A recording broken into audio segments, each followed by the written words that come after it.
또 최근 이제 파월 연준 의장이랑 좀 주요 인사들 간에 뭐 의견 차이도 좀 존재하기 네. 때문에 이번 회의록에서 구체적으로 어떤 의견 차이가 있었는지에 좀 주목을 하면서 바라볼 필요가 있을 것 같고요.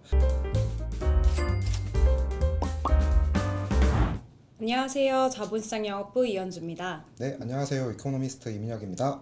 똑똑한 환율 이야기, 환율 똑똑 시작해 볼까요? 첫 번째로 24원 정도 엄청나게 급락을 했잖아요. 그래서 네, 급락한 이유부터 살펴보고 싶은데 네네. 혹시 사유가 어떻게 될까요?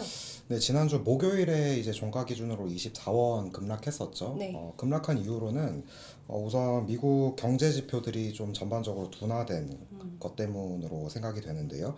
우선 뭐 4월 생산자 물가는 좀 예상보다 높게 나왔지만 4월 수치가 좀 하향 조정됐고요. 그리고 이제 소비자 물가가 전월비 0.3% 상승에 그치면서 시장 예상이 이제 0.4%보다 좀 낮았고 그리고 굉장히 그동안 괜찮았었던 좀 소매 판매도 크게 꺾이면서 연준이 올해 좀 금리 인하할 수 있겠다라는 좀 기대감이 커지면서 이런 부분이 환율 급락에 영향을 미치지 않았나라고 생각됩니다. 그러면 24원 이상 급락하고 나서 다음 날인 금요일에 10원 이상 또 급등을 했잖아요. 네네. 이렇게 갑자기 급등했던 사유는 어떤 걸까요? 우선 환율이 다시 10원 이상 오른 이유는 그 지난날에 좀 급격한 하락에 따른 어떤 되돌림 이런 영향도 있었던 것 같고요. 또 사실 물가 지표 발표 이후에 연준 인사들의 좀 매파적인 발언도 이어졌던 것 같아요. 뭐 물가가 둔화된 건 맞지만 뭐 아직 금리를 내릴 정도로 물가가 충분히 둔화되진 않았다라는 좀 이런 발언을 하면서 금리 인하에 상당히 좀 신중한 모습이었어요. 네, 그래서 환율도 이제 10원 이상 다시 급등하면서 1350원대로 마감했습니다. 그럼 제일 중요한 건 1350원대에 들어온 환율이 계속 유지가 돼서 안착이 될 것인지 아니면 상방으로 움직일 것인지 하방으로 움직일 것인지 같은데요. 이건 이번 주에 있는 이벤트들과도 연관이 있을 것 같아요. 네, 이번 주에 어떤 이벤트가 있고 네. 또 이게 어떤 영향을 미치게 될지 한번 설명해 주실 수 있으실까요? 네, 우선 이번 주 같은 경우는 목요일 새벽에 3월 FOMC 회의록이 발표되고요. 그리고 같은 날 오전에 이제 한국은행 금통위가 있을 예정입니다. 우선 이제 회의록부터 설명을 드리면 우선 뭐 지난 3월 FOMC에서 뭐 올해 3회 금리 인하 전망을 좀 유지하긴 했었지만 뭐 동시에 뭐 성장률 전망치도 올렸고 뭐 장기 금리 뭐 전망치도 소폭 좀 상향 조정하면서 좀 금리 인하에 대해서 좀 신중한 모습이 관찰될 것 같아요. 또 최근 이제 파월 연준 의장이랑 좀 주요 인사들 간에 뭐 의견 차이도 좀 존재하기 네. 때문에 이번 회의록에서 구체적으로 어떤 의견 차이가 있었는지에 좀 주목을 하면서 바라볼 필요가 있을 것 같고요.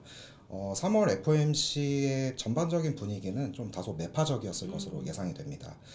그리고 이제 오전에 있을 한국은행 금통위에서는 우선 기준금리는 3.5%로 동결이 거의 확실시 되는 분위기입니다.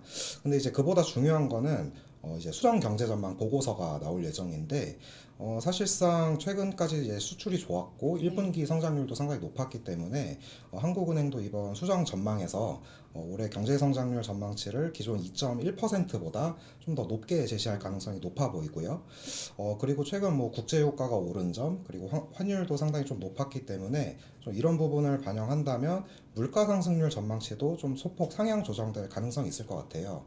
결국 좀 경기가 예상보다 좀 좋았고 물가도 좀 쉽사리 떨어지지 않는 그런 모습이기 때문에 당초에 예상했던 것보다 기준금리 인하 시점이 조금 더 늦춰질 소지가 있다라고 생각됩니다.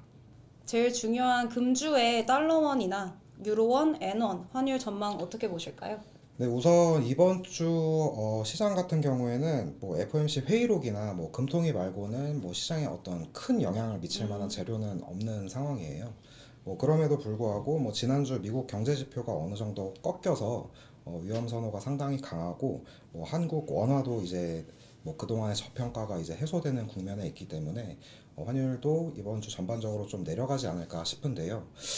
하지만 이제 뭐 상방 요인으로는 뭐 회의록이 예상보다 좀 더 매파적이거나 뭐 연준 인사들이 뭐 금리 인상을 언급한다면 이 부분은 좀 환율 상방 요인이 될 수 있을 것 같고요. 반면에 이제 뭐 회의록에 별 내용이 없거나 뭐 금통위에서 한국은행이 뭐 성장률 전망치를 큰 폭으로 상향 조정한다면 이런 부분은 좀 환율 하방 요인이 될 것 같습니다. 그래서 이번 주 달러원 환율 레인지는 1335원에서 1365원으로 전망합니다.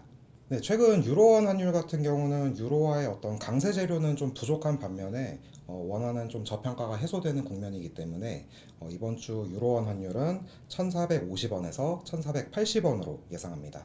네, 엔원 환율 같은 경우는 일본 BOJ의 좀 추가 긴축에 대한 기대감이 약하고 일본 경기도 상대적으로 좀 부진하기 때문에 전주보다 내려간 860원에서 880원으로 예상됩니다. 이상으로 똑똑한 환율 이야기 환율 똑톡이었습니다. 감사합니다.